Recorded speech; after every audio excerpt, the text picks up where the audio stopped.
participação agora é com o professor Carlos, nosso diretor. Ô, Simone, você está craque nisso, hein, Simone? Estou treinando, né, professor? Estou treinando. Já tem, o script está bem montado. Pessoal, boa noite a todos. Uma satisfação aí estar aqui abrindo esse evento, né? A gente já vem discutindo esse formato já há algum tempinho aí, né? Infelizmente, ainda por conta de pandemia, né, vamos tocar ele aqui online, né? Espero que futuramente a gente possa organizar, talvez, né, presencial, se não todos, né, mas alguns desses eventos aí presencialmente. É muito bom receber as pessoas aqui na nossa unidade. Então, primeiro agradecer, né, lógico, o nosso convidado hoje, que é o Ramatiz. É isso? Eu falei correto? Muito obrigado. Ramatiz. Muito obrigado aí pela participação, né, brilhantar o nosso evento, abrindo aqui a nossa primeira apresentação da semana na Afro. Eu agradeço também a Simone, toda a equipe do Pedagógico, e principalmente aí, o professor Nelson, que encabeçou com muito carinho aí a organização deste evento, que não é um evento só da Maré Mato, né? É um evento da Faculdade Senai, né? Então, tem outras faculdades, outros estudantes convidados, público em geral, comunidade da escola. Espero que a gente tenha uma ampla divulgação, né, uma ampla penetração das informações que são muito importantes, né, principalmente para aquecer o debate. Todo o debate construtivo é muito bem-vindo para a construção de uma sociedade mais igualitária, uma sociedade com oportunidade para todas as pessoas. É isso que a gente é o nosso objetivo principal aqui no Senai, quanto à formação profissional, quanto ao Instituto de Pesquisa, né? Promover esse tipo de debate mesmo e dar oportunidade para as vozes, né? A discussão sempre quando tem uma discussão, né, que os dois lados ali possam, né, e podem colocar, né, seu ponto de vista. Eu digo, né, sempre, eu vou com uma ideia, você vem com uma ideia, nós dois saímos com duas ideias, né? Pelo menos isso motiva a gente a pensar, a refletir, né? Então, cumprindo nosso papel, cumprindo a nossa missão, tá bom? Então, eu agradeço a todos, bem-vindo a todos os convidados hoje que estão aí online, né? E passo agora para a Simone na condução deste evento, que vai até quinta-feira, né, Simone? Sexta-feira. Até sexta-feira. Então, acompanhem, né, vejam as agendas, né, programem-se para participarem do nosso evento. E, novamente, muito obrigado. Professor Nelson, tudo certo aí? Tudo certo. Obrigado. A última vez, com o pessoal da tribo ali tivemos vários problemas aquele dia de comunicação. Eu peguei um trânsito danado, não consegui chegar no meu ponto. Hoje pelo menos, foi na correria, né, Simone? Foi, mas deu certo. Acabei de chegar por aqui, mas pelo menos um pouco mais de tranquilidade. Valeu, grande abraço e bom evento a todos. Muito obrigada, professor Carlos. Obrigado. Dando continuidade, eu tenho o imenso prazer de receber o doutor Ramatiz. A área dele é uma área assim, que envolve muito o passado e principalmente o presente. A gente abriu essa Semana Afro assim, com chave de ouro. A nossa Semana Afro ela vem mostrar para nós o trabalho exclusivamente no mercado com relação aos negros, porque é estatístico que com essa pandemia ela exacerbou a demissão da maioria, né, ser negro. Se você pegar a porcentagem, praticamente 70%, se eu estiver errada, por favor, me corrijam, mas praticamente 70% de quem foi demitido foram os negros. Então, assim, nós não podemos nos calar, é um movimento que ele tem que ser sempre proativo, não pode ficar simplesmente assim, estagnado, parado ou levantando bandeiras e não agindo. Então, a gente, com sucesso, recebe com muito carinho um doutor na área, e inclusive está em Coimbra, né, que ele falou para nós, e se não fosse essa tecnologia, remota, a gente não ia conseguir esse brilhante aqui que a gente conseguiu, que é o Ramatiz, é o Dr. Ramatiz. Então, por favor, se eu falar, eu vou falar até o teu currículo, que eu dei uma olhadinha, que é fabuloso. Eu tenho certeza que você vai falar com mais detalhamento. Muito obrigada, muito obrigada aos colaboradores, aos outros colegas das outras faculdades, professor Nelson, que é o nosso padrinho desses eventos.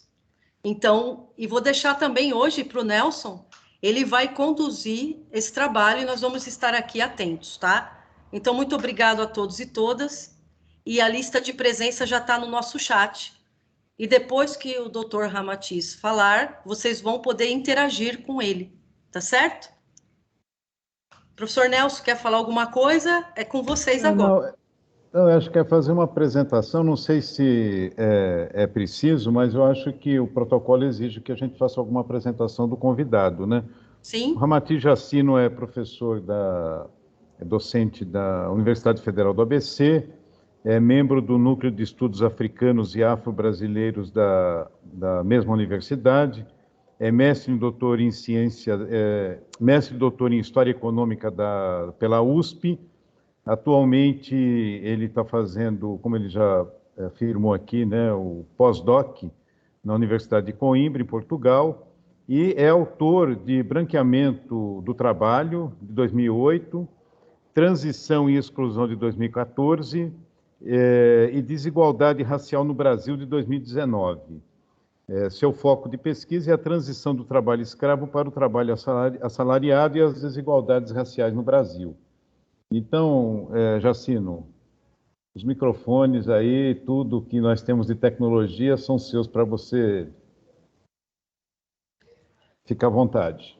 Antes disso, eu vou pedir para a Marcela, ela vai fechar todos os outros microfones, tá? Só para não termos interferência, tá bom, gente? Eu vou fechar minha câmera também. É com você, doutor. Ok, boa tarde. Boa noite, né, para vocês todos. Dizer que é uma alegria poder participar, é uma honra poder participar dessa atividade organizada aqui pelo Senai. Eu já estive em outra atividade no Senai de São Bernardo, da outra vez presencial, né? Dessa vez não foi possível. Quero agradecer a Simone, o professor Nelson, o professor Carlos, diretor, por esse convite e procurar dar minha contribuição a partir das minhas leituras e a partir das minhas pesquisas e a partir da minha militância, porque, para além de ser um acadêmico, de ser um pesquisador, eu sou militante do movimento negro desde a década de 1970 e eu tenho muito orgulho dessa trajetória. E o movimento negro construiu ao longo desses 40 anos e antes desses 40 anos, o entendimento que a discussão da questão racial no Brasil não é uma questão só de negros. A discussão da questão racial do Brasil é uma questão do país como um todo. Vamos lembrar que nós somos um país que tem 55% da população de negros, a totalidade de quem detém o poder econômico são de pessoas brancas, a grande maioria da classe média são de pessoas brancas e a maioria dos que produzem a riqueza nesse país são de pessoas negras. E que, portanto, a discussão da questão racial, ela não é uma discussão que se limita às pessoas negras, é uma discussão de toda a nossa sociedade nas suas várias dimensões, nas dimensões culturais, geográficas, sociológicas, históricas, políticas, econômicas, etc. Então, a gente é muito positivo. E parece que a nossa sociedade está avançando nesse sentido de considerar que a discussão da questão racial é uma discussão mais ampla. E essa mesa estabelecida aqui é a prova disso. Então, nós temos aqui 3 pessoas brancas, 3 pessoas de pele branca, que se dispõem a discutir a questão racial. Isso é extremamente positivo, isso que faz com que a gente amplie o nosso debate, o nosso entendimento, nós, enquanto sociedade, da importância dessa discussão. Então, se nós compreendemos que, da mesma forma que a discussão da luta contra o machismo, contra a misoginia, envolve toda a sociedade, não só as mulheres. Também a discussão da luta contra o racismo envolve toda a sociedade. Então, é a partir deste olhar, dessa perspectiva, que eu quero contribuir aqui enquanto pesquisador, mas, acima de tudo, também enquanto um militante, uma pessoa que, desde a juventude, está preocupado e procura refletir sobre essas questões. É necessário que se diga que a história do negro ela não começa com a escravidão. Isso parece óbvio, mas às vezes não é tão óbvio assim para todos. A história do povo negro no mundo ela começa muito antes da escravidão. E essa história ela se inicia com diversas civilizações, com diversos povos, diversas nações que existiram no continente africano e que remonta a mais de 5.000 anos. E nós podemos citar algumas dessas civilizações negras e que deixaram um legado muito grande para toda a humanidade. Como, por exemplo, o Egito, o reino da Abissínia, o reino de Aksum, o reino de Monomotapa, o reino do Mali, o reino do Gal, o reino Ashanti e diversas outras nações e civilizações do continente africano que construíram todo um conhecimento, teve todo um desenvolvimento filosófico, um desenvolvimento da matemática, um desenvolvimento científico e tecnológico, um desenvolvimento da agricultura, da navegação, que esse desenvolvimento desses povos foram depois utilizados e capturados e sequestrados, assim como aquelas pessoas, por parte das nações europeias e transformado isso em riqueza, porque este conhecimento ele gerava riqueza. Então, no continente africano, ela está na origem da civilização moderna, muito do que se produziu de conhecimento no continente africano. E é necessário que se diga isso, porque tem alguns estereótipos construídos a respeito da África que é necessário que nós sejamos capazes de desconstruir, como, por exemplo, a ideia de que o continente africano teria contribuído só nos aspectos culturais, na música, na dança, etc., na gastronomia, como se usa aqui no Brasil, e ainda como se a África fosse uma única realidade, um único país. A África hoje tem 54 países, 55 porque houve a divisão do Sudão e Sudão do Sul. Tem história, como eu falei, de mais de 5.000 anos, tem uma infinidade de povos, de origens diferentes, de culturas diferentes, de religiões diferentes, e que é um universo o continente africano. Então, reduzir a África a uma realidade, essa visão estereotipada, que foi construída justamente para legitimar a escravidão, ela é totalmente fora da realidade. Então, a África ela tem uma contribuição enorme e os africanos têm uma contribuição enorme para o Brasil e para a humanidade. Eu quero, só para citar a título de exemplo, eu estava falando antes de começar, porque eu estou aqui fazendo a minha pesquisa numa universidade aqui em Portugal, que foi criada em 1290, né? Uma universidade muito antiga. Mais ou menos 500 anos antes dessa universidade, existia no Reino do Mali uma universidade chamada Sankoré, que era uma universidade lá no continente africano. E essa universidade se desenvolviam estudos sobre a matemática, sobre a física, sobre a astronomia, se discutia a astrologia, que na época era tratado como uma ciência, assim como a astronomia, as diversas religiões, denominações religiosas conviviam de forma harmônica nessa universidade, tanto as religiões autóctones do continente africano, quanto o islamismo, que a partir da expansão islâmica começou a penetrar principalmente no norte da África, como o cristianismo viviam, os cristãos muçulmanos e os religiosos originais conviviam nessa universidade de forma harmônica e desenvolvia os seus estudos, os seus ensinamentos, as suas pesquisas nessa universidade. Então, vejam só o legado que foi produzido, que nós recebemos do continente africano a partir desse desenvolvimento científico e tecnológico, que não foi nessa universidade apenas. Eu estou citando ela como exemplo, nós tivemos outras universidades, outros centros de saber que foram desenvolvidos a ciência e a tecnologia. E essa ciência e tecnologia, esse conhecimento científico, tecnológico, ele esteve presente na navegação, como eu já me referi, na astronomia, na matemática, na agricultura.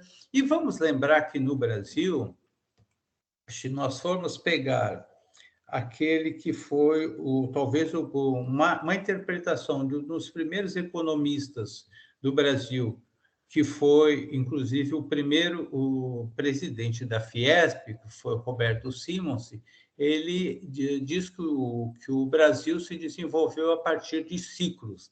Essa ideia dos ciclos econômicos está um pouco superada, mas, grosso modo, é possível dizer que o Brasil se desenvolveu a partir de determinados momentos econômicos significativos. Teria sido o primeiro grande ciclo, depois da coleta de pau-brasil, essas coisas? Foi o açúcar. De onde que veio o açúcar? Veio do continente africano.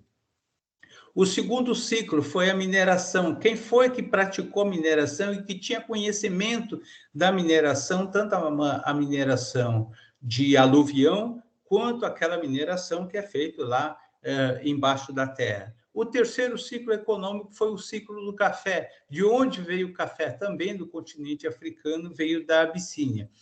E não só esses produtos vieram do continente africano, como também os especialistas em produzir e transformar esses produtos naturais em mercadoria vieram do continente africano. Portanto, o sequestro de milhões de africanos trazidos para o Brasil, ou levados para o Brasil, para produzir a riqueza sem receber nada em troca, ele não se deu apenas para ter braços para as lavouras, ele se deu também pelo conhecimento tecnológico, científico que esses africanos trouxeram. E esse conhecimento ele vai se espraiando tanto naqueles momentos econômicos ou ciclos econômicos, como me referi, que são de grande desenvolvimento do país, como também na vida cotidiana. Por exemplo, a construção civil teve uma contribuição enorme dos africanos. A técnica de construção civil, com adobe, que eram as primeiras construções que existiam, a gente vê isso ainda no interior de São Paulo, aquelas casas de barro, a técnica de construção com pedra de cantaria, que permitia a construção de casas de 2 andares, de igrejas, de palácios, foram técnicas trazidas do continente africano. Em 2019, 2018 ou 2019, não tenho certeza, um descendente africano escravizado chamado Tebas, que viveu na cidade de São Paulo, que foi um grande construtor de vários espaços públicos e privados em São Paulo, construiu chafarizes, construiu a primeira igreja, a primeira catedral que existiu em São Paulo, construiu o mosteiro que fica ali perto do Poupatempo, o mosteiro de São Francisco, e construiu vários prédios e o Tebas era um homem escravizado que depois conseguiu a liberdade. Em 2018, 2019, não me recordo com certeza, o Conselho Regional de Engenharia e Arquitetura e o Sindicato dos Arquitetos considerou Tebas o primeiro arquiteto da cidade de São Paulo, reconhecendo, a partir de uma provocação do movimento negro, de setores do movimento negro e de intelectuais que estudaram a vida dele, reconhecendo a importância daquele grande construtor. E Tebas não foi uma exceção enquanto construtor, outros construtores tiveram, assim como existiram em outras áreas. O conhecimento tecnológico trazido pelos africanos na área têxtil também era muito grande, e somado à química, o conhecimento da química. Até hoje, todos nós ficamos maravilhados com as roupas africanas, aquelas roupas extremamente coloridas, que é a marca das roupas africanas. Aquele colorido daquelas roupas não é resultado de uma produção recente. Lógico que agora, recentemente, conseguiu outras técnicas para fazer, mas é resultado de uma tradição do artesanato têxtil e do conhecimento da química para fabricar tintas que dão aquele colorido, toda aquela exuberância. Se vocês verem quadros que estão em todos os livros escolares de Regis Debray, de Ecalde, aqueles viajantes que vinham para o Brasil e pintavam a natureza do Brasil, vocês podem ver homens e principalmente mulheres escravizadas com aquelas roupas exuberantes. Aonde que aquelas mulheres escravizadas tiravam aquelas roupas? Certamente não eram as sinhazinhas que fabricavam aquelas roupas para elas, e com certeza na época não tinha loja de departamento para comprar aquele tipo de roupa. Então aquelas roupas eram feitas por aquelas pessoas que traziam esse conhecimento do continente africano. A metalurgia, inclusive, no Brasil também tem início naquilo que ficaram conhecido como as forjas de Sorocaba. As forjas de Sorocaba foram criadas, dirigidas, a sua maioria, por engenheiros alemães, mas quem produzia, que tinha o conhecimento técnico de transformar aquele ferro e fazer os produtos necessários, eram negros escravizados, trazidos de algumas regiões, da região do Zimbábue, principalmente do continente africano, que tinha um grande acúmulo de conhecimento no desenvolvimento da metalurgia. Então, essa contribuição trazida pelos africanos foi extraordinária e foi grande nas mais diversas áreas, e repito, no nosso cotidiano. Vamos pegar o exemplo da saúde. Até a chegada da família real portuguesa em 1808, fugidos de Napoleão Bonaparte, aqui na Europa, toda a medicina no Brasil, quem cuidava da medicina no Brasil eram brancos muito pobres, principalmente brancas, mulheres brancas muito pobres, indígenas, aculturados às vezes, e negros e negras idosos, principalmente, que aqueles que eram conhecidos como os pretos velhos, as pretas velhas, que faziam partos, que tinham ervas, que eram os herbalistas, que tinham todo o cuidado com a saúde dessas pessoas, com as pessoas do Brasil, as pessoas brancas e as pessoas negras, que recorriam a esses especialistas em produtos da natureza para aliviar as suas dores, e que davam atendimento tanto físico quanto mental, quanto espiritual, porque eram profissionais da medicina, uma medicina bastante holística, que considerava os vários aspectos, principalmente os aspectos psicológicos das pessoas, nos desequilíbrios de saúde que as pessoas poderiam ter.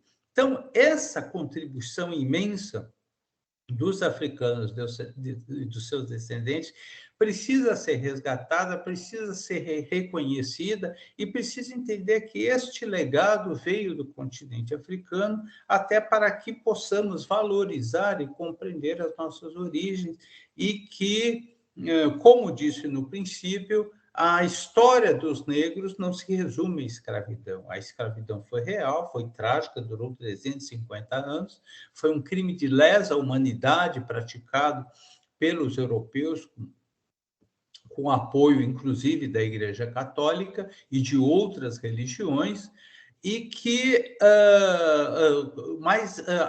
essa história não se resume à escravidão. A história dos negros é muito maior que a escravidão, e a contribuição que homens e mulheres negras deram para o desenvolvimento do Brasil nos mais diversos aspectos foi uma contribuição que foi muito além da condição de ser um braço produzindo a cana-de-açúcar, o café lá no Eito. Eles vieram também na condição de especialistas, e esse conhecimento foi apropriado pelos colonizadores e pelos escravizadores. Esses escravizados e escravizadas, eles, diferentemente do que uma literatura, uma bibliografia, uma historiografia mais conservadora afirma, resistiram diuturnamente à escravidão. A resistência à escravidão foi algo perene durante todo o período da escravidão. E essa resistência ela se dava de forma individual, aqueles que assassinavam os senhores e fugiam para o mato, aqueles que tocavam fogo nos canaviais, aqueles que sabotavam os engenhos. Ela se deu de forma coletiva com os engenhos, com os quilombos, que era uma forma de as comunidades rurais que os negros construíam, negros fugidos da escravidão. Ela se dá a partir de insurreições que foram muitas ao longo da nossa história, como a Balaiada, a Sabinada, a rebelião dos Búzios, das Carrancas, a rebelião dos Rauças, em 1875, na Bahia, que foi muito forte e que os negros quase tomaram o poder. E ela se deu, inclusive, essa resistência com a criação de um verdadeiro país dentro do Brasil.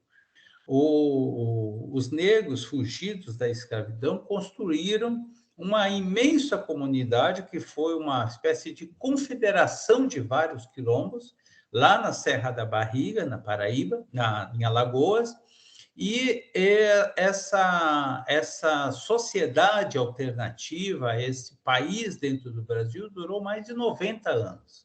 Abrigou em torno de 20 mil pessoas e abrigava dentro dessas comunidades, abrigavam negros fugidos da escravidão, indígenas fugidos da escravidão, e inclusive brancos, que por alguma razão estavam sendo perseguidos pelo poder colonial, principalmente por razões religiosas. Então, eram sociedades democráticas, eram sociedades onde não existia a propriedade privada, onde a riqueza era distribuída, ou seja, os bens produzidos eram distribuídos de forma igualitária para todo mundo. Essa sociedade os negros chamavam de Angola Janga. E as forças de repressão que atacaram diversas vezes até conseguir derrotá-la, chamavam de Palmares. Então, até hoje é conhecido como Palmares, que não era um quilombo, era uma confederação de quilombos, era um verdadeiro país no interior aqui da colônia. Então, essa presença e essa luta contra a escravidão foi algo perene, foi algo significativo na nossa história. Por outro lado, a escravidão teve ainda um papel econômico de produção da riqueza, como nós sabemos, e um papel geopolítico, porque foi graças à escravidão que o Brasil conseguiu se manter, para o bem ou para o mal, conseguiu manter a unidade territorial. Porque vamos lembrar que os dois países, no período das chamadas grandes navegações, no início do mercantilismo, que é a primeira versão do capitalismo, os dois países mais poderosos do mundo eram Portugal e Espanha. Tanto é que dividiram o mundo ao meio naquele famoso Tratado de Tordesilhas.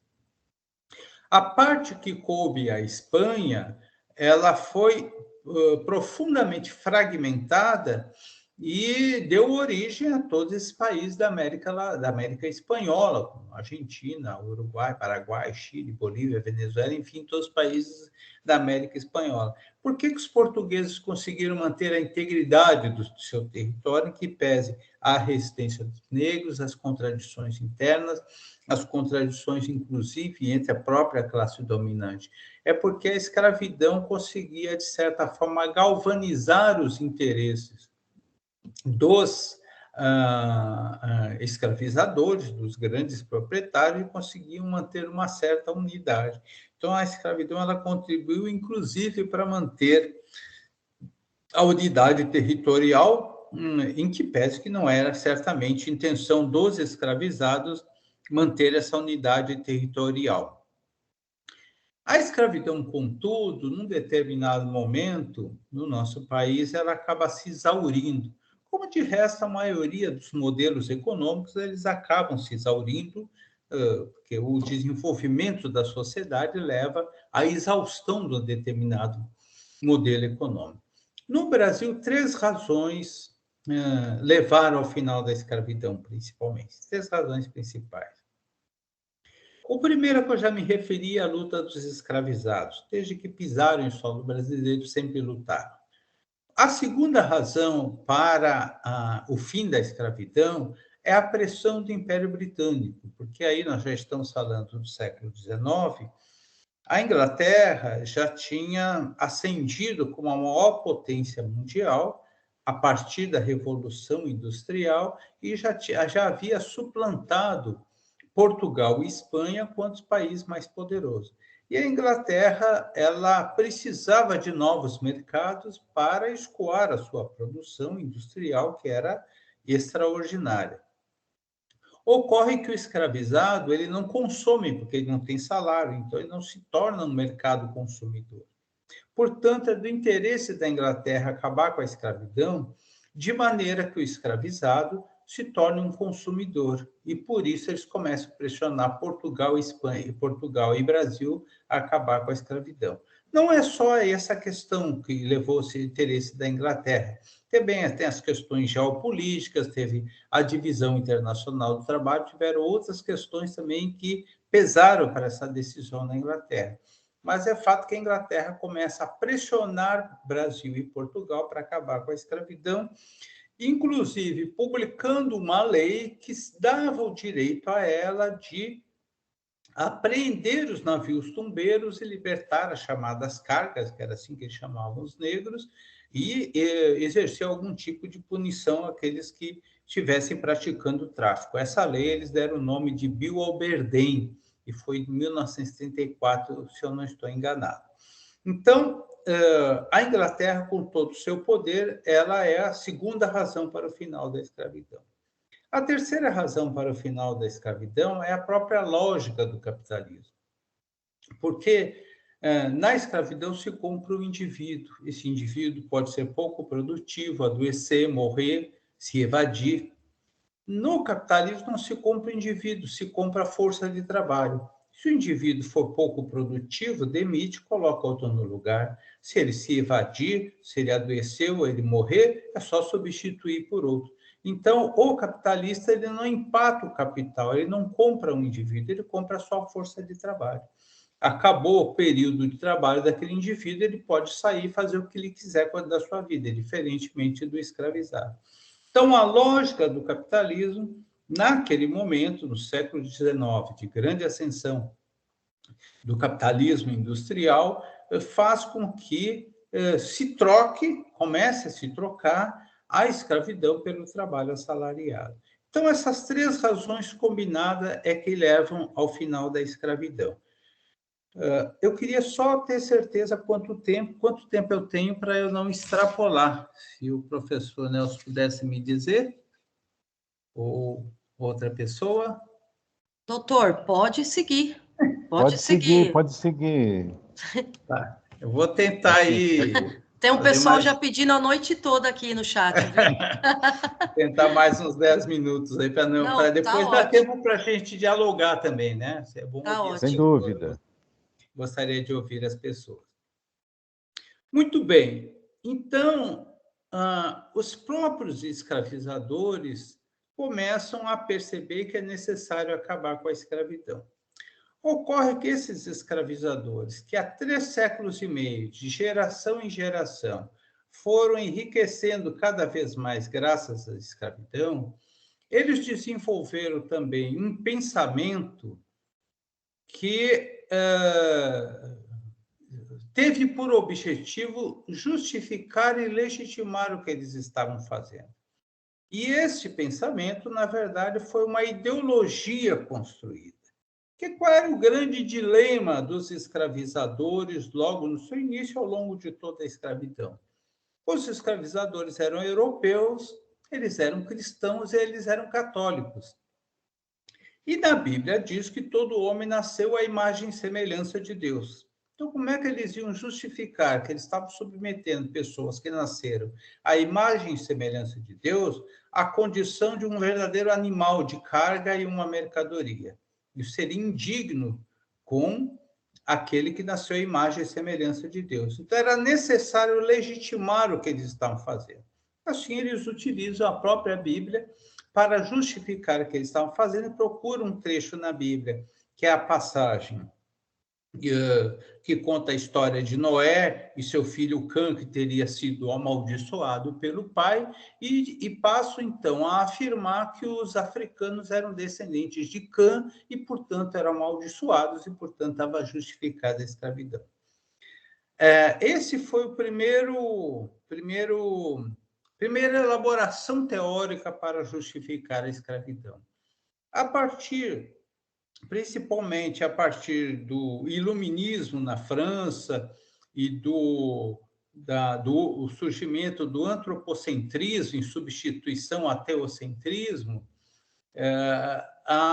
essas explicações religiosas são insuficientes. Então, eles passam a lançar mão da ciência para também justificar isso. E lançam mão das elaborações teóricas de um grande biólogo inglês, o Charles Darwin, que o Darwin, entre outras coisas, estabelecia uma hierarquia na natureza, porque o animal mais forte devora o animal mais fraco. Então, eles passam a adaptar esse pensamento de Charles Darwin para o estudo da antropologia e da sociologia, afirmando que, tanto quanto na natureza existia essa hierarquia entre os animais, entre os seres humanos também existiu essa hierarquia. E no topo da hierarquia estava o homem branco, o caucasiano, o europeu, depois o asiático, depois o indígena e, por fim, o negro. Então, eles criam esta pirâmide e, utilizando a ciência da mesma forma que antes havia utilizado a religião, para legitimar o que estavam fazendo. Esse conjunto de elaborações teóricas, sejam religiosas, sejam científicas, elas constituem uma ideologia que nós chamamos de racismo. O racismo, portanto, ele não é resultado da ignorância, ou só, não é resultado só da ignorância ou só do mau caratismo de um ou outro indivíduo. O racismo é uma construção ideológica criada num determinado momento econômico e político da humanidade, que utilizado para legitimar o crime que estava sendo feito por uma parte da humanidade, os europeus brancos, contra uma outra parte da humanidade, que eram os africanos negros. Então, se cria essa ideologia racista. Eu estou falando isso tudo porque nessa transição do trabalho escravo para o trabalho assalariado, resultado daquelas 3 razões a que eu me referi, as pessoas que tinham poder econômico, político, acadêmico, para protagonizar essa transição, eles estavam todos profundamente convencidos daquele pensamento racista, daquela ideologia. Então, eles entendiam que a escravidão já era algo a ser superado, que a escravidão tinha que ficar no passado, que era algo anacrônico e que tinha que substituir por outro tipo de sociedade. Mas consideravam que aquelas pessoas que foram escravizadas, eles só serviam para ser escravizados. E que, portanto, se a escravidão acabasse, essas pessoas também teriam que acabar.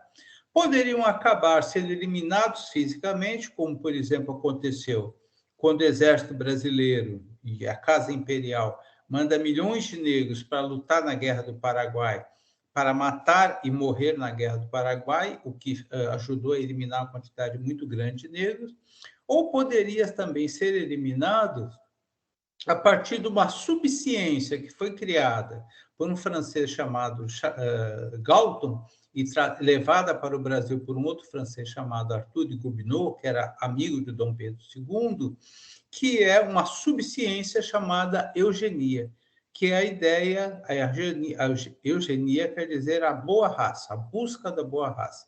A ideia é que existem raças ruins e raças boas, e se existem raças ruins e boas, nós temos que acabar com as ruins para fazer prevalecer as boas. Então, foram colocados em prática vários experimentos no Brasil, de maneira a branquear a população brasileira e se livrando daquela que eles consideravam as raças inferiores, que eram os negros e os indígenas.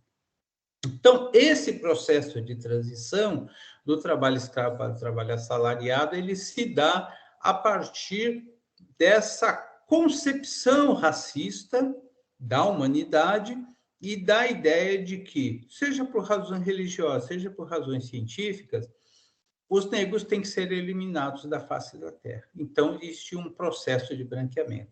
É assim que, nesse período de transição, vão se criando, através do Estado, gerido por essas oligarquias que historicamente tinham sido enriquecidas com a escravidão, vão se criando mecanismos para excluir a população negra, marginalizar a população negra. Que mecanismos são esses? São mecanismos utilizando, inclusive, a legislação. É comum no Brasil se falar que não existiram leis racistas no Brasil e sempre se faz comparação com as leis do apartheid na África do Sul ou das chamadas leis de Jim Crow, que eram as leis racistas que existiam no sul dos Estados Unidos. Nós tivemos legislação racista, sim. Desde a lei de 1831, que proíbe o tráfico sob pressão do Império Britânico e que cria a figura do africano livre, que é aquele indivíduo que ele está livre de direito, mas não é livre de fato, que ele tem que pagar com o trabalho o seu reenvio à África, reforçada pela lei de 4 de setembro de 1850, que é a lei Eusébio de Queiroz, que reforça a proibição do tráfico, reforçado pela lei Rio Branco, de 1871, que ficou conhecida como a Lei do Ventre Livre, que diz que libertava as crianças nascidas filhas de mulheres escravizadas, que libertava, entre aspas, as crianças e mantinha a mulher, a mãe escravizada, contribuindo com a desagregação da família negra. A outra lei de 1885, a Lei Saraiva-Cotegipe, que ficou conhecida como Lei do Sexagenário, que libertava também, entre aspas, o escravizado com mais de 60 anos, que era apenas uma forma de se livrar daquele escravizado que já não mais tinha condições de produzir a riqueza e atirá-lo na mendicância, e inclusive com legislação que proibia de escravizado de exercer algumas profissões, com legislação que proibia escravizados de frequentar as escolas públicas e com a lei de 18 de setembro de 1850, que foi conhecida como a Lei de Terras, que fortaleceu o latifúndio no país e concentrou a terra na mão de poucos, expulsando da terra os brancos pobres, os indígenas aculturados e os negros que poderiam ter na terra uma opção de sobrevivência quando acabasse a escravidão.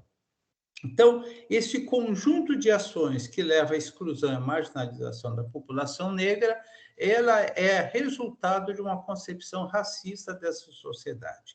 É resultado da ideia de que a sociedade, o Brasil, só iria avançar se o Brasil fosse branqueado, que os negros fossem excluídos, fossem expulsos, e quem poderia produzir a riqueza na condição de assalariado tinham que ser os brancos. E aí passa a ter um grande incentivo para a imigração europeia, que receberam uma série de benefícios para virem para o Brasil, ocupar o lugar do trabalho assalariado, que naturalmente deveria ser ocupado pelos ex-escravizados negros, e que foram, portanto, marginalizados.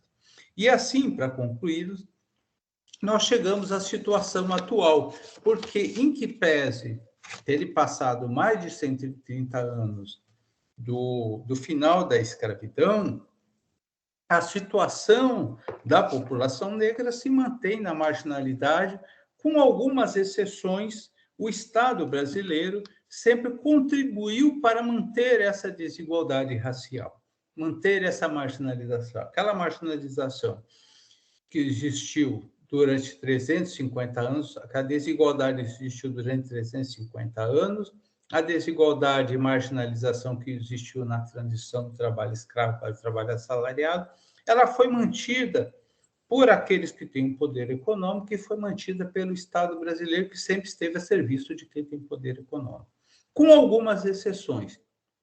Então, nós tivemos uma exceção, por exemplo, na década de 30, quando Getúlio Vargas ele cria uma lei chamada Lei dos 2/3, que exige que as empresas contratem no mínimo 2/3 de brasileiros, porque as empresas se recusavam a contratar brasileiros e se recusavam a contratar principalmente brasileiros negros, também brasileiros brancos, mas principalmente brasileiros negros.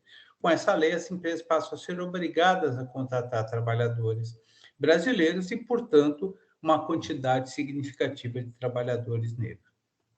Getúlio Vargas, como nós sabemos, primeiro sofreu um golpe de Estado e depois acabou sendo levado ao suicídio. Então, em alguns poucos momentos onde o Estado brasileiro procura diminuir, ainda que seja pouco, a extraordinária desigualdade entre negros e brancos, normalmente sofre um golpe de Estado, normalmente sofre uma intervenção violenta, como aconteceu com João Goulart, em 1964, que tinha proporcionado um aumento de 100% do salário mínimo, estava fazendo reforma de base, como aconteceu em 2016 com o golpe contra a ex-presidenta Dilma Rousseff, também, que vinha de uma série de 3 governos já, ela era o quarto, promovendo a inclusão social e promovendo a igualdade racial. Absolutamente insuficiente, tem que dizer, tímidas mudanças, mas que foram torpedeadas e tiradas de forma violenta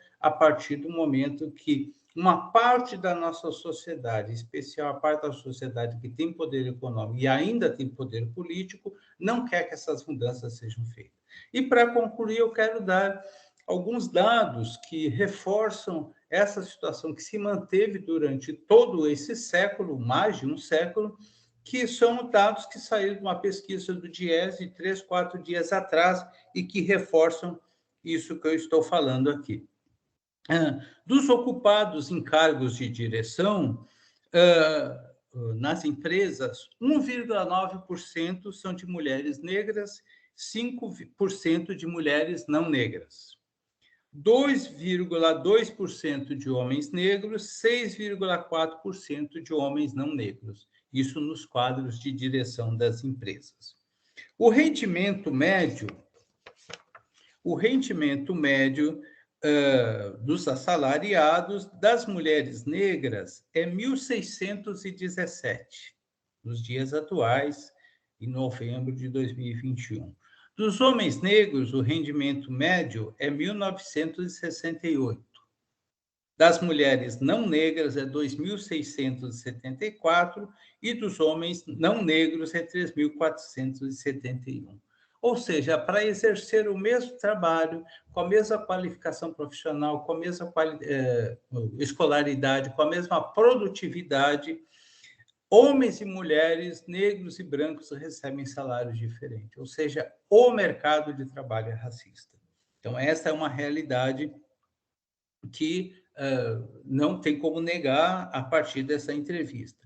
E o trabalho desprotegido, aquilo que nós chamamos de trabalho precário, que nós sabemos está tendo um movimento de extrema precarização das relações de trabalho, o trabalho não protegido das mulheres negras, 46% estão no trabalho não protegido, ou seja, no trabalho precário. Dos homens negros é 48%, das mulheres não negras é 34% e dos homens não negros, 35%. Então, este mercado de trabalho, esse quadro que nós temos, que é um quadro absolutamente injusto e desigual, ele se mantém e ele tem origem, essa situação tem origem na maneira como se deu a transição do trabalho escravo ao trabalho assalariado, e ele se mantém porque a nossa sociedade, ela é uma sociedade ainda profundamente racista, inclusive o mercado de trabalho. Portanto, e aí para concluir mesmo, eu acho que é muito importante que se denuncie o racismo de indivíduos que praticam atos de racismo. Bom, diariamente, infelizmente, nós estamos vendo agora, nós vemos aí nos meios de comunicação. Para concluir, é necessário que se denuncie esse racismo de indivíduos. Mas o racismo mais danoso não é dos indivíduos. O racismo mais danoso é do sistema. O racismo mais danoso é o racismo estrutural. É o racismo que impede que um menino, uma menina, por exemplo, na Universidade Federal do ABC, uma das melhores universidades que tem no Brasil, se ele for negro, ele sai formado em economia, em relações internacionais, mas ele vai trabalhar de Uber, ele vai trabalhar no McDonald's, ele vai trabalhar como telemarketing, porque o mercado de trabalho não aceita única, exclusivamente por ser negro. Então, é esse tipo de injustiça que a gente precisa combater, e eu acredito que vocês são parceiros e parceiras no combate a esse tipo de situação. Muito obrigado, ficamos à disposição para o diálogo. Doutor Ramatiz, sensacional. Assim, deixa a gente sem voz, assim, nesse momento. O que você falou é algo que não é só falar, é provado estatisticamente, né? Que é algo que não tem contrafatos, não há argumentos. A gente tem todos esses dados, isso daí existiu e existe.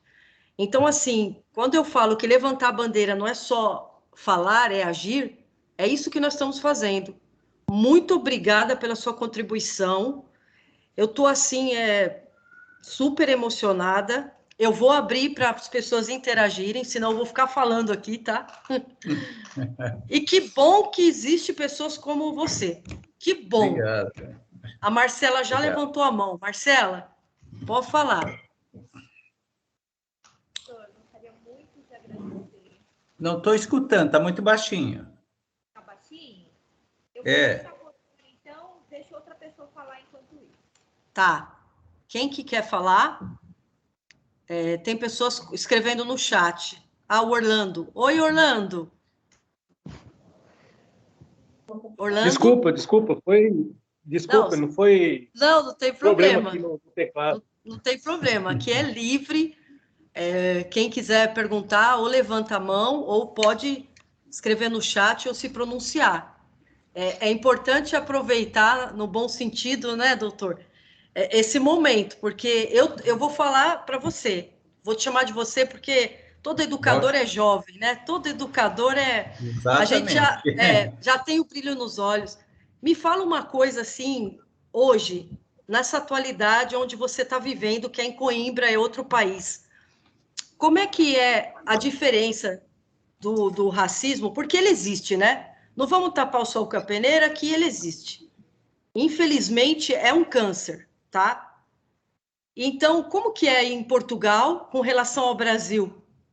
Como é que você vê, assim, o impacto aí em Portugal, o respeito, e aqui no Brasil, a diferença? Você quer que responda ou prefere juntar 3, 4 perguntas para responder em bloco? Você que sabe, o que você acha melhor? Bem livre mesmo. Não sei se a Marcela já conseguiu arrumar o microfone dela para fazer a pergunta, eu já respondo as duas. Tá, e o Nelson também está com a mão erguida. Marcela. Me ouve melhor? Fala mais alto, que acho que vai dar certo. Primeiro, eu gostaria de agradecer. É um prazer poder compartilhar, não, né? Receber todo esse conhecimento, organizado, né? Porque, como o senhor apresentou, a ciência também está a serviço de outras questões ideológicas que a gente pode se enganar, né? E achar que porque é ciência, suporta o racismo, suporta e ainda exclui, e ainda olha com preconceito. Eu gostaria só de Marcela, eu acho que seu áudio ainda está bem ruim. Para mim está ruim, eu não sei para mim ruim, também. Né? Tá chiando, tá chiando. Aumentei aqui, mas mesmo assim não estou conseguindo escutar direito. Tá bem chiando. Se ela quiser colocar a pergunta no chat, aí você poderia ver. Ela escreveu assim, doutor, é muito importante esse esclarecimento sobre como o conhecimento científico pode ser enviesado para reforçar interesses ideológicos. Tá? A Vanessa escreveu assim no chat: a história é fundamental na formação do cidadão. Conhecendo o passado, pode-se entender o presente e desenvolver melhor o futuro. O Michel está colocando sensacional, o Euclides incrível e o Fabiano espetacular. Todos são colaboradores do Senai, e o Nelson está com a mão erguida. Nelson, pode falar, Nelson. Oi, Ramatiz. Você citou aí o período do Getúlio Vargas, né, como sendo um período importante, né? E algumas coisas que aconteceram nesse período, de fato, são muito interessantes, né? Por exemplo, me parece que a população negra, ela já teve um momento assim, um pouco mais, vamos dizer assim, de reconhecimento, né? Então, uma das duas ruas muito importantes aí da região de Pinheiros, a Teodoro Sampaio e a Rebouças, são ruas que levam nome de figuras que foram eminentes na história do Brasil, né? O Teodoro Sampaio, parece que ele chegou a ser um engenheiro, né, de obras, mas assim, com muito esforço, né, com muito esforço. E me parece que quando há uma tendência da sociedade em sustentar os governos progressistas, a coisa ela toma um outro rumo, quer dizer, a gente consegue direcionar a sociedade no sentido de reconhecer algumas populações ou as populações que contribuem muito com a nossa vida, com a vida de todos nós, não é? Como é que você enxerga essa questão do racismo, não com uma pauta identitária, né, mas assim com uma questão de ordem econômica mesmo, né? Por exemplo, eu consigo enxergar a pauta identitária, por exemplo, quando a gente fala na população LGBT. É uma coisa para mim. Agora, quando a gente fala no racismo, para mim, a questão é de ordem econômica. E me parece que tem uma raiz isso. A raiz você já falou. Agora, por que é que a gente persegue ainda esse viés, não é, de desprezar ou de descartar, né, as vidas negras a ponto de a gente ter uma bandeira, né, de vidas negras importam? Perfeito. Bom, aqui já tem bastante pergunta, posso ir respondendo, né? Dialogando, na verdade, mais do que resposta. A Marcela fala da questão do conhecimento científico enviesado. Olha, eu sou da opinião que não existe neutralidade, né? E o conhecimento científico, ele também não é neutro, ele é sempre feito a partir de um ponto de vista, a partir de um olhar, ainda que, lógico, valorizo a ciência e não fico relativizando os resultados científicos, mas eles são resultados também de um ponto de vista, de um olhar.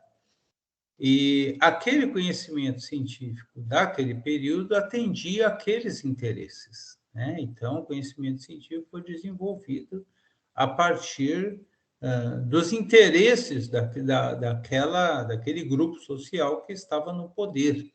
Então, as experiências, as elaborações científicas serviam a esses interesses. Eu não quero dizer com isso, muito pelo contrário, manifestar aqui nenhum desprezo pela ciência.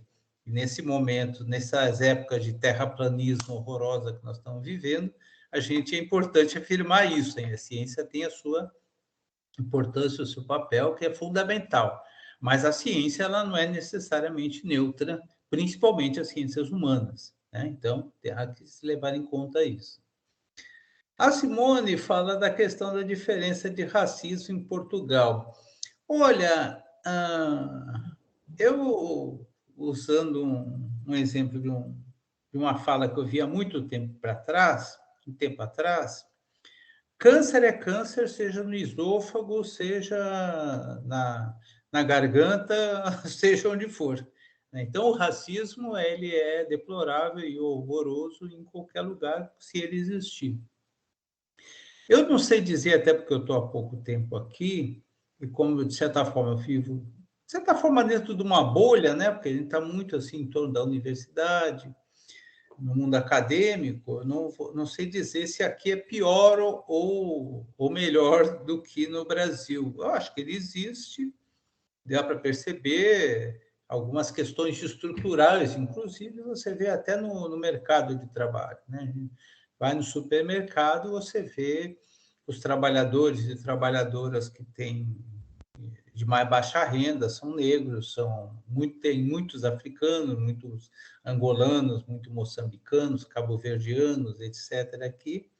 Então, é uma realidade que tem. Que, aliás, que a Europa, e foi provado agora, depois dessa besteira que os ingleses fizeram do Brexit, a Europa ela precisa dos trabalhadores imigrantes, porque sem os trabalhadores imigrantes a Europa para. E foi o que aconteceu na Inglaterra, porque fizeram todo aquele movimento xenofóbico, expulsaram os imigrantes, e aí não tinha mais quem dirigisse os caminhões para levar gasolina para eles, né? Então, acaba que os imigrantes, sejam africanos, sejam latino-americanos, acabam ocupando os espaços, somente aqueles trabalhos pior remunerados. Mas, enfim, eu não tenho como afirmar se é melhor ou pior que aí. O Nelson fala aí de uma série de questões que eu acho que são muito importantes, que é, bom, primeiro, o período do Getúlio Vargas. Eu queria dizer que eu não tenho dúvida nenhuma, como historiador e analisando de forma por necessário distanciamento, Getúlio Vargas foi um ditador, nós sabemos que fez coisas horrorosas, perseguiu trabalhadores, tinha lá um departamento de tortura, dirigido por um cara chamado Felinto Miller e tal, mas o Getúlio Vargas a era Vargas teve vários avanços econômicos do que diz respeito a direitos, em especial o direito da população negra. Vamos lembrar que até 1934, o candomblé no Brasil era considerado crime, as pessoas iam presas por praticar o candomblé. E ele foi legalizado pelo Getúlio Vargas a partir de uma demanda apresentada por várias ialorixás, dentre elas menininha do Cantuá, da Bahia. A capoeira, até 1937, também era considerado crime, foi legalizada por Getúlio Vargas. Então, o Getúlio Vargas, eu acho que teve um papel interessante, em que pese ele ter sido um ditador e ter, inclusive, fechado, por exemplo, a Frente Negra Brasileira, que inicialmente tinha proximidade com ele, depois, por outras razões políticas, acabou fechando a Frente Negra.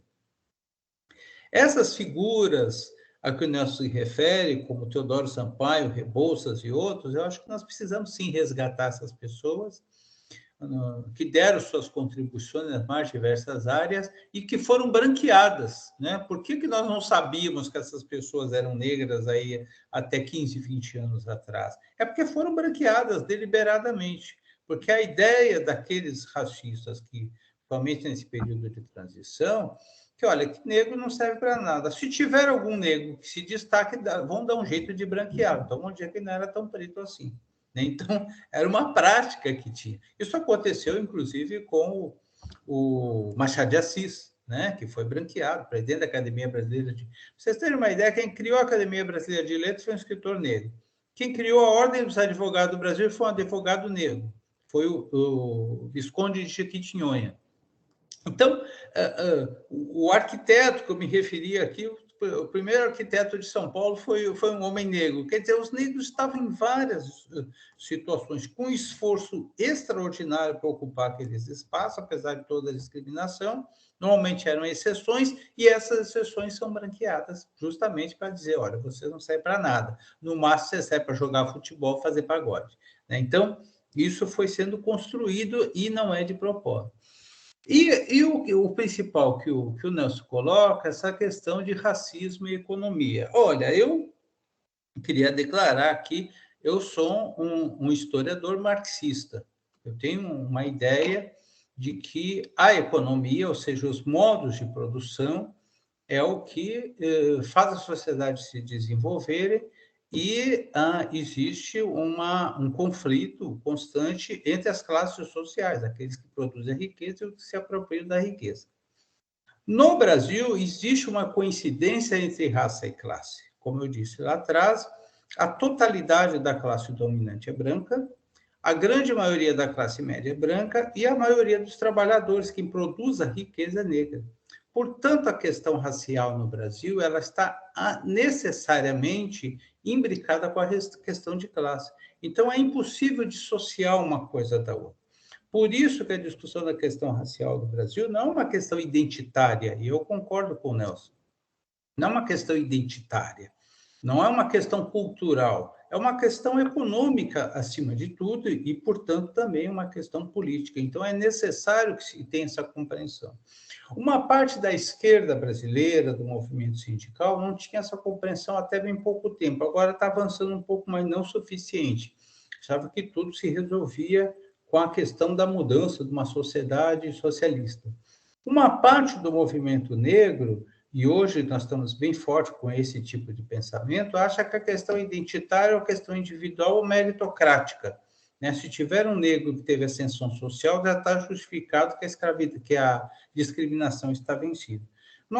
Eu tenho uma visão que a mudança tem que ser coletiva e que, portanto, é uma mudança de classe. Então, é um pensamento que eu tenho e que eu acredito que esse é o caminho. E a Vanessa fala da questão da história e do futuro, né? Então, eu acho que sim. É importante conhecermos a história, nos apropriarmos da história, compreender que a história, tanto quanto as demais ciências, principalmente as humanas, ela não é neutra, mas ainda a história é contada normalmente pelos vencedores, ela é contada a partir de um ponto de vista, mas nós temos que nos apropriar, conhecer a história, para poder construir o futuro. Porque quem não tem história não tem como ir para o futuro. Se você não sabe de onde você veio, qual é a sua origem, né? Quais são os seus pais, quem são os seus avós, onde que você nasceu, de que território que você é, fica muito difícil você construir seu futuro. Então, acho que a história é fundamental. Desculpa, eu acabei me estendendo, se eu ocupei muito tempo aqui. Imagina! Vamos continuando aí. Eu só queria ler o chat um pouquinho, que tem mais questões aqui. O Euclides coloca, Dr. Ramatiz, inspirador para todos nós. Ouviria por horas, mas refletirei por toda a minha vida. Muito obrigado, Euclides. A Marcela, agora ela escreve um pouquinho mais. Nas pequenas questões, vemos como é importante estarmos atentos para não reforçar o racismo estrutural. Até a escolha do termo escravizado ao invés de escravo demonstra um posicionamento de questionamento à construção da ideia de que a população negra seria inferior.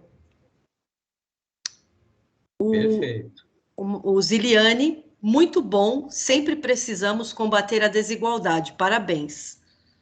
O Cristiano, incrível. O Emerson, muito esclarecedora a apresentação. Então, assim, é um pouquinho, foram as colocações do chat.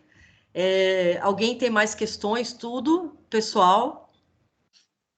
Sabe o que você acha seria interessante, Simone? Oi, professor Nelson. Eu queria falar um pouquinho sobre essa... Porque, assim, a língua vai sempre se atualizando, né? E a interpretação que dá para as referências a que ela se dirige também muda. Sim. Então, assim, escravo, escravizado. Sim. Eu peguei um debate esses dias, né, numas lives aí, sobre essa questão. Como é que você enxerga isso, Ramatiz? Boa. Tá. Eu queria só pedir um minutinho, deixa eu só ligar uma tomada, que a bateria do meu computador está descarregando, então eu vou ficar sem, só um minutinho. Tá ótimo.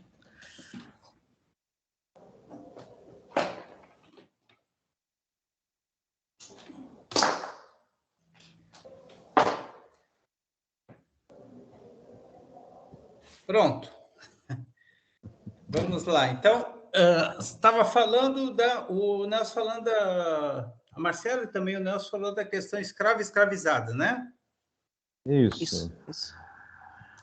Olha, isso eu acho muito importante. Parece um detalhe, depende para algumas pessoas, mas é muito importante.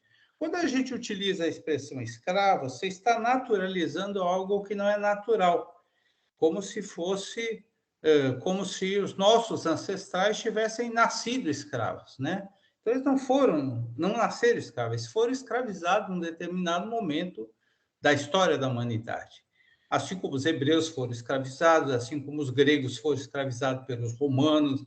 Então, num determinado momento, houve essa escravização e, portanto, foram escravizados. Então, acho que é muito importante, com certeza, concordo com vocês, nas nossas falas, a gente não reproduzir determinadas situações ou determinadas regras e comportamentos que, na verdade, ficou sendo reproduzido ao longo do tempo, é importante a gente questionar isso. Acho que, certamente, isso é muito importante, sim. E agradecer aqui as manifestações, vários elogios, muito generosos. Fico agradecido, muito obrigado pelos elogios aí, sem dúvida. Imagina, a gente que realmente a gente agradece, não tem como não interiorizar tudo isso que você falou para nós e com certeza levar sempre adiante, fazer sempre mais, né? Isso. Pessoal, Enéas, quer falar? Por favor. Boa noite a todos, a todas. Professor Ramati, parabéns pela explanação. Eu trabalho também no Senai, estou como coordenador técnico-pedagógico de uma escola de artes gráficas na Moca, né? Então, sou parceiro aí, a colega da Simone. Parabéns, Simone, pelo evento, bem bacana. E aí, para corroborar, professor, com o que você falou, queria compartilhar uma tela que eu tenho, porque também quando eu falo para os nossos alunos de racismos, eu utilizo, e aí a gente, em cima do que eu vou apresentar, né, gerar mais umas discussões, pode ser? Pode ser, sim? É rapidinho, estou compartilhando aqui. Que tem a ver com o que você falou, né, corroborando que é um racismo estrutural, e se, portanto, estrutural tem a ver, né, com a parte social, econômica e filosófica, né? Isso aqui é um slide que eu sempre apresento para os alunos, para a gente fazer essa reflexão de que o racismo, ele é histórico, né? Então, aqui tem, por exemplo, o Papa Nicolau, né, V, ele escreveu uma bula papal, dando legitimidade, né, dando aval para escravizar, para ter a escravização dos povos africanos, né? E ele utilizou aquilo que você comentou como argumento, né, de que ele estava se baseando no que Noé fez na época, né? Ele amaldiçoou Cã, né, em todas as suas gerações. Ele utilizou desse argumento para legitimizar a escravização dos povos africanos, né? Aqui é um filósofo bem famoso, que é o Kant, né? Acho que todo mundo conhece. Aqui é umas frases que ele fala, né? A humanidade existe em sua maior perfeição na raça branca. Os índios amarelos têm uma quantia menor de aptidão, os negros são inferiores e os mais inferiores são na parte dos povos americanos, né? Então, são algumas questões que a gente tem que refletir. E aqui é um quadro, né, que tem uma avó levando a mão aos céus, né? E aí tem a sua filha, que é mulata, né? E aqui ao canto, né, tem um branco, né, com um sorriso, né, todo orgulhoso, porque ele foi o que quebrou a maldição de Cã, né? Então esse é um quadro bem famoso de 1895, que reflete bem o que você falou aí, né, dessa questão também histórica do racismo, né, estrutural. Então, era só para compartilhar e a gente abrir também, né, para discutir, até corroborando com o que você falou. Muito bom. Perfeito, perfeito, Enéas. Muito bom. Antes de eu comentar, deixa eu comentar aqui uma coincidência. Bem antes de eu ir para a universidade e ser professor, eu fui gráfico. Eu que fiz legal. 2 cursos no Senai lá na Moca, Teobaldo de Nigres, que chama lá, né? Que coincidência, hein? Eu fiz 2 cursos lá de impressora offset e fiz um curso de uma profissão que não existe mais, que é montador de fotolito. Que não existe mais essa profissão lá. Mas isso aí quando eu era bem mais jovem, né? Mas é uma coincidência aí. Bom, mas o que eu queria dizer que este quadro que o Enéas nos trouxe aqui, não sei se todo mundo já conhecia, ele ilustra perfeitamente essa ideia que foi o branqueamento da população negra. E esse é um tema bastante delicado quando a gente aborda, porque ela tem a ver com a miscigenação e que tem a ver com as relações interraciais. Quando eu falo, e eu quero falar disso agora, eu quero dizer que eu não estou fazendo nenhum tipo de crítica, eu tenho certeza que o Enéas também não está, as relações interraciais. Então, as pessoas se apaixonam por quem o seu coração manda. E eu não estou fazendo nenhum tipo de crítica nesse sentido. Mas é necessário que se diga que existiu uma política de Estado no Brasil para que as pessoas brancas e negras casassem. Lógico que não eram os brancos de elite, lógico que não eram os brancos ricos, nem mesmo classe média, era aquilo que eles chamavam que era ralé, que eram os brancos extremamente pobres e principalmente os mestiços. Essa foto coloca ali, aquele homem branco ali está caracterizado como aquilo que a gente chama do caipira, né? Que é aquele branco muito pobre, de pé no chão e tal. Então, esse tipo de branco deveria se miscigenar com os negros, e eles entendiam que, a partir daí, existia uma elaboração teórica, que era a eugenia, a partir dessa miscigenação, ia diminuindo os defeitos, as coisas ruins que os negros tinham.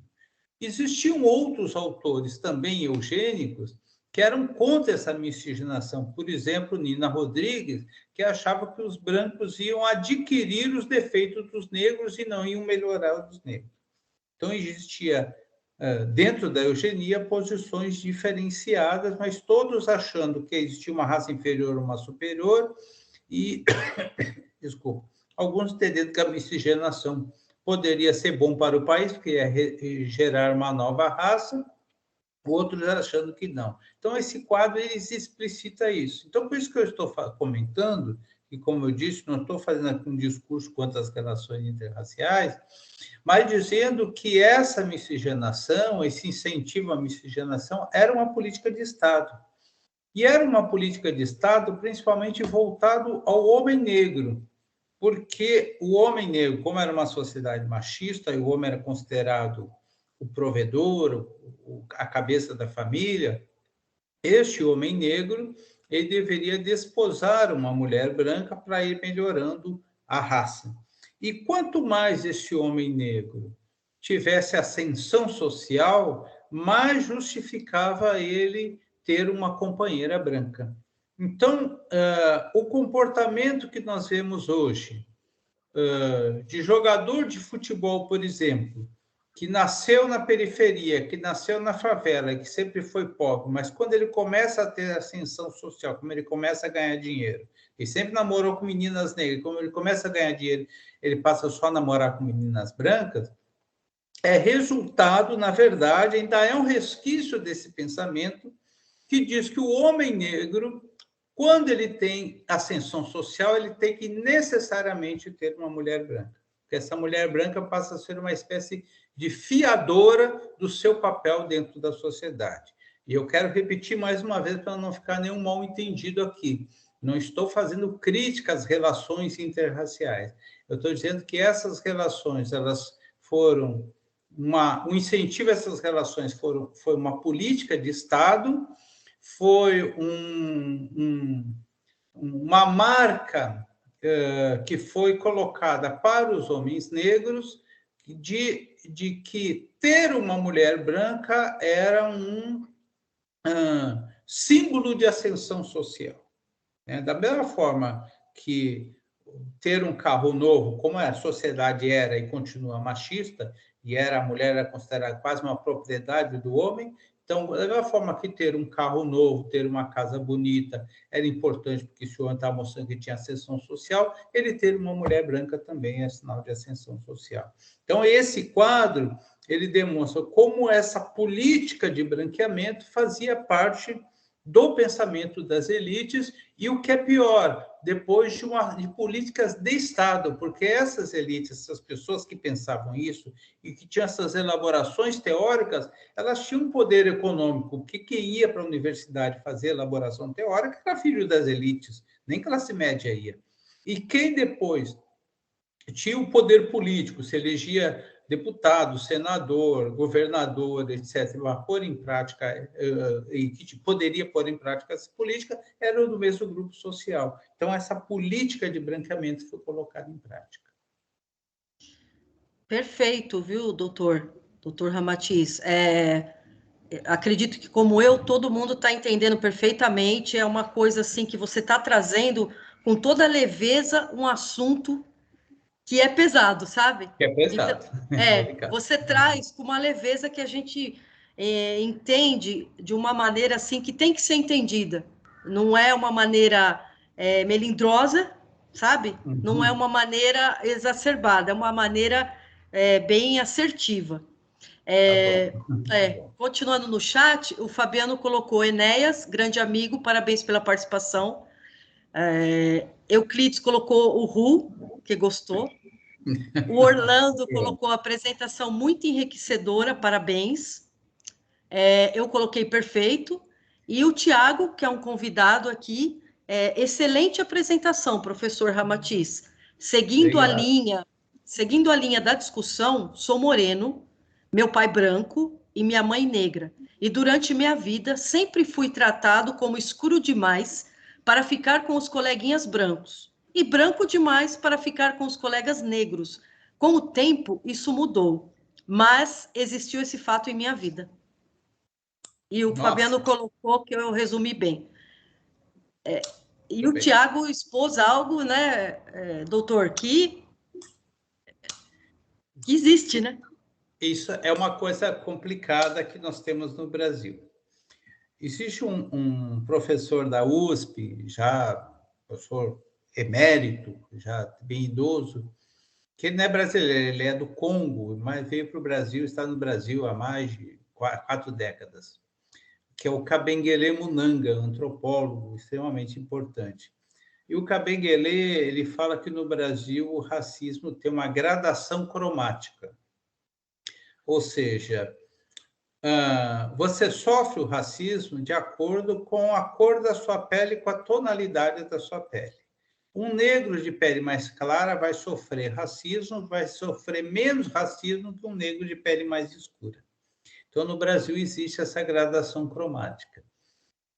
E uma grande esperteza do racismo no Brasil foi justamente essa gradação cromática e essa forma de criar diversos subgrupos que hierarquizando esses subgrupos. E aí vem um conjunto enorme de expressões que falam que a pessoa é moreno, é jambo, é marrom bombom, é mulato, várias expressões para nuançar aquilo que é, na verdade, que as pessoas são negras. No Brasil, a discriminação, nós sabemos, é pelo fenótipo, pela cor da pele, é pelo tipo de cabelo, de nariz, etc. Contudo, a identidade racial ela não é resultado apenas do nosso fenótipo. Ela é resultado da nossa origem, é resultado da nossa história e é resultado da posição que a gente tem dentro da sociedade. Como é que a gente se posiciona dentro da nossa sociedade. Então, para a pessoa se considerar negra, por isso que, por exemplo, nos concursos públicos de cotas, tem aquilo que chama autodeclaração. Você é que vai dizer se você é negro. Quem vai dizer que você é negro é primeiramente você. Lógico que, no caso dos concursos, tem a questão das fraudes. A pessoa é loira, de olhos azuis, e para se beneficiar das cotas, vai lá e fala que é negro. Então, aí tem uma comissão para verificar isso. Mas a sua etnia, a sua identidade racial é você que determina. Então, é nesse sentido, Tiago, que eu acho que, eu diria, não estou vendo sua foto, mas pelo o seu relato aqui, você é um homem negro, né? Talvez um homem negro com a pele mais clara, e que dentro dessa sociedade, em alguns momentos, te puxam para o lado branco, outros momentos te puxam para o lado negro. E que, se você for ver, mesmo com mais atenção, você vai perceber que essa sociedade ela vai te discriminar pela cor da sua pele, ainda que você tenha uma cor da pele mais clara. E a tua identidade, a partir dos seus ancestrais, é uma identidade que acaba sendo uma identidade porque você é herdeiro de toda essa identidade. Então, se assumir como negro não seria nada inusitado. Mas é verdade, alguns espaços podem afirmar que talvez você não seja suficientemente negro para ser negro. Mas certamente você não vai ser discriminado num baile negro porque você não é suficientemente negro. Mas se for num baile só de branco, você vai ser discriminado porque você não é suficientemente branco, né? Uma empresa que tem um empresário que é difícil, ou um chefe que é negro, ele não vai te deixar de contratar porque você não é suficientemente negro. Mas você vai deixar de ser contratado numa empresa porque não é suficientemente branco. A polícia não vai te parar porque você não é suficientemente negro, mas vai te parar porque não é suficientemente branco. Então, a sociedade, ela vai te discriminar por essa insuficiência, né?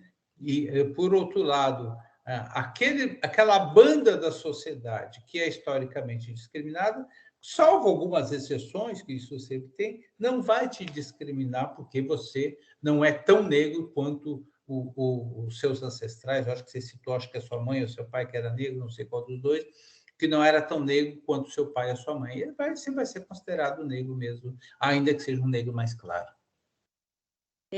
Doutor, ele respondeu no chat, descreveu perfeitamente. Muito obrigado pela resposta. Então, tá bom. Que bom. Obrigado. Nós também temos aqui o Eduardo, que colocou parabéns pela apresentação enriquecedora. E o Leandro, apresentação memorável. Que bom, obrigado. Doutor, você sabe que com a sua fala, né, uma delas, há muito tempo atrás, eu trabalhei com um chefe negro, e quando eu entrei para trabalhar com ele, ele falou para mim assim, Simone, eu era bem jovem, né? Faz tempo. Ele falou assim para mim, Simone, a gente sofre mais ou menos da mesma, ele quis dizer naquela época, né, da mesma situação. Não era tão escancarado como é hoje, a gente sabe que o preconceito, ele já existiu, como eu sempre falo, existe, e quem sabe, né, um dia não vai existir mais. Eu ainda espero estar viva para ver, mas eu não sei. Então, aquilo ficou gravado na minha mente, porque eu tinha 18 anos, 19, e a gente trabalhava num container de química, e quando ele falou isso, jovem, eu pensei, né, a gravidade, né? Você não percebe a gravidade. Você percebe as coisas com a maturidade, na é verdade? Que quando você é jovem, você enxerga o mundo também de outra maneira. E quando você vai amadurecendo, as coisas vão, parece que caindo mais assim, a realidade, né? Para você nua e crua. Mas aquilo ficou marcado, sabe? Aquilo ficou marcado, não como um drama, mas como justamente isso que o Tiago expôs, né? É uma situação que ele está no meio termo ali, que é uma condição que fica assim, sem saber até o que fazer, né? Doutor, tem mais uma no chat. O Orlando colocou, essa gradação cromática é algo que ainda está presente em nossa sociedade, exatamente da forma que o doutor mencionou. Acho que levantaram a mão aqui. Peraí, deixa eu ver quem levantou. Vanessa, pode falar, Vanessa. Oi, boa noite. Obrigada pela aula de história, né? Tão importante. Que bom, obrigado. Esse debate. E, professor, né, o senhor comentou aí sobre a questão de cotas em concurso público, né? E também tem essa questão para ingresso em universidade. E parece que sempre tem que ser justificado a razão da existência, né, desses programas aí de Estado. Poderia comentar a respeito o quanto isso beneficia a questão de diminuição da disparidade econômica e social? Sim, vamos lá. Bom, o Orlando só reforçou a ideia da gradação cromática, e a Vanessa fala dessa questão das cotas e o quanto da importância. Olha, eu particularmente acho que as cotas, no que diz respeito à polêmica, já está superada no nosso país, né?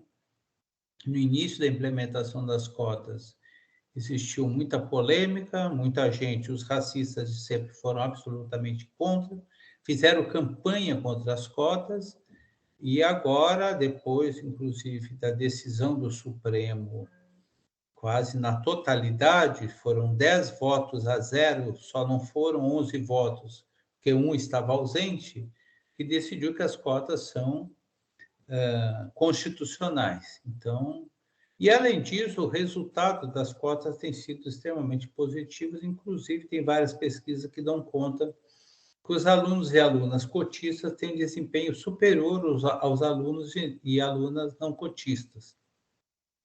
E que isso fez com que a universidade, no caso das cotas universitárias, que tem cota também de serviços públicos agora, que a universidade se tornasse mais plural.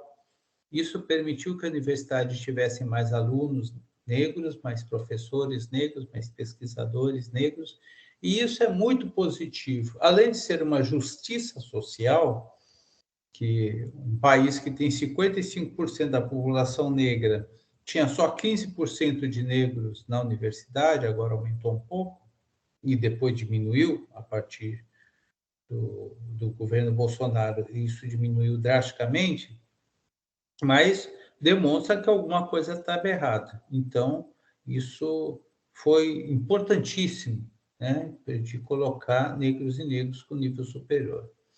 Ocorre que nós estamos começando a discutir agora o pós-cotas, que são dois problemas resultantes dessa situação que as cotas criou e que, na verdade, as cotas foram excelentes. A cota não criou esse problema, esses problemas já existiam, mas evidenciou esses problemas. Primeiro é a sobrevivência dos alunos e alunas na universidade, porque esses alunos e alunas entram na universidade, mas a grande maioria são de baixa renda, tem dificuldades financeiras, tem que trabalhar para ajudar em casa, para se sustentar, e ainda que entre numa universidade pública que é de graça, os livros são caros, às vezes tem que fazer pesquisa, dependendo do curso tem outras coisas que precisa comprar, se a pessoa é de arquitetura precisava comprar aqueles instrumentos de arquitetura, se é de química tem outros, enfim, tem custos, a universidade tem custos e sobreviver, então faz com que exista inclusive uma evasão grande entre os cotistas. E o outro problema mais grave, que depois de passar por tudo isso, esses alunos e alunas cotistas se formam, é aquilo que eu falei anteriormente, o mercado de trabalho é racista. Então, aquele menino, a menina sai formado numa universidade de ponta, de grande qualidade, num curso valorizado no mercado de trabalho, mas não consegue emprego no mercado de trabalho na sua ocupação, simplesmente por conta da cor da pele. Da cor da pele e muitas vezes pelo gênero também. Então, essa garotada sai da universidade e vai ter que trabalhar em serviços precarizados, ou então entra nessa onda, que é uma falácia, na minha opinião, do tal do empreendedorismo, que se tornam obrigados a criar a sua própria empresa, trabalhando 16, 18 horas por dia e sem receber os seus direitos trabalhistas, porque, segundo esse pensamento, agora eles são empreendedores, portanto, empresário não recebe dinheiro, direito trabalhista, ele recebe o dinheiro resultado dos contratos que ele estabelece, e que, na verdade, é uma forma de precarizar o trabalho. Então, nós temos esses dois problemas graves aí, que nós precisamos discutir e achar soluções, quero pós-cotas. Mas agora, para além disso, eu quero dizer que as cotas, além de ser um fator de justiça social, as cotas elas são boas para a universidade. Que é na universidade onde se elabora o pensamento, onde se desenvolve pesquisas, onde se faz as reflexões teóricas, onde se desenvolve a ciência, as artes, a filosofia. E a pluralidade dentro da universidade enriquece a universidade. Uma universidade que era como antes, há 20 anos atrás, que era majoritariamente branca, majoritariamente de homens, majoritariamente de heterossexuais. É uma universidade que só tem uma forma de pensar. A universidade hoje ela é mais plural, não todas, algumas. É mais plural, ela tem olhares diferentes. Então, o cientista, e aquilo que eu disse antes, a ciência não é neutra, o cientista social, o cientista das ciências chamadas ciências duras, ele vai desenvolver as suas pesquisas a partir do seu olhar de grupo social. E a partir desse olhar de grupo social, ele contribui com uma elaboração teórica muito mais rica, porque diversificada, não é a partir de um único olhar. Então, as cotas elas são boas também para a universidade. Não por acaso, a Universidade Federal do ABC, que há muito tempo já tem cotas para alunos negros, alunos e alunas negros, recentemente aprovou cotas para transgêneros e mais recentemente ainda aprovou cotas na pós-graduação. Então, é por que a Universidade Federal do ABC é uma que está entre os rankings das melhores universidades do Brasil nos seus mais diversos cursos. É justamente por conta dessa pluralidade, dessa efervescência de pensamento e de olhar diferenciado. Então, as cotas, além de ser uma justiça, uma forma de fazer justiça social, ela é boa para a universidade e para a elaboração teórica. Doutor Ramatiz, a sua aula deve ser imperdível, porque, obrigado. Com certeza, prende a atenção, a explanação, e assim, não tem como a gente não ficar totalmente hipnotizado, tá? Mas assim, o tempo, a Vanessa está agradecendo, obrigada, ela está colocando no chat, mas o tempo urge, né?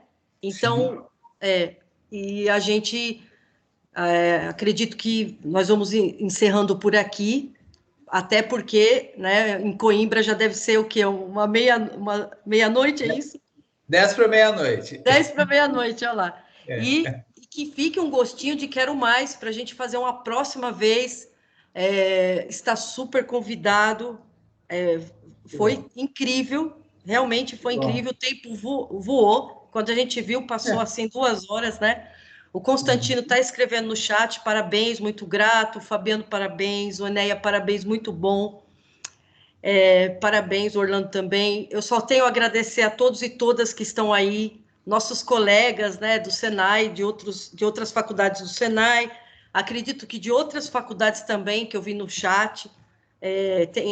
Nesse meio que a gente está aqui, para você conhecer um pouquinho, nós temos professores de faculdade, coordenadores de faculdade, nós temos alunos, alunas, então está um mix de várias, né? Que bom. De vários cargos, várias raças. Essa é a diversidade que a gente quer, não é verdade? A gente quer isso, a gente quer todo mundo junto, todo mundo na mesma sintonia, que assim a gente pode construir um mundo bem melhor. E quiçá reconstruir, né? E quiçá reconstruir, porque é isso que a gente quer com todo esse movimento que a gente faz. É verdade. Então, eu quero também agradecer muito, foi muito prazeroso, espero ter contribuído com as reflexões aqui. Dizer que eu estou sempre à disposição, vamos ver se da próxima vez, quem sabe presencial, eu volto. Demora um pouco, eu volto no final de 2022, né, para o volto do Brasil, mas certamente vou em alguns momentos aí. E parabenizar pelo trabalho de vocês, um trabalho muito importante, muito significativo. E estamos sempre à disposição aí. Muita força, muito obrigado a quem nos assistiu até agora e para vocês todos que organizaram. Muito obrigado. Muito obrigada. Eu também não posso deixar de agradecer especialmente ao nosso professor Nelson, que ele foi simplesmente, ele que fez todo esse intercâmbio, né? Todo esse conjunto que vai somar até sexta-feira. Então, professor Nelson, muito obrigada mais uma vez, colegas, doutor, e vamos seguir. E muito obrigada. Obrigado. Tchau, muito obrigada. Nelson, quer encerrar? Quer falar alguma coisa, Nelson? Aí, Lei. Não, o Ramatiz já falou tudo por hoje. Muito obrigado, Ramatiz. A gente vê numa próxima oportunidade. Obrigado, Nelson. Valeu.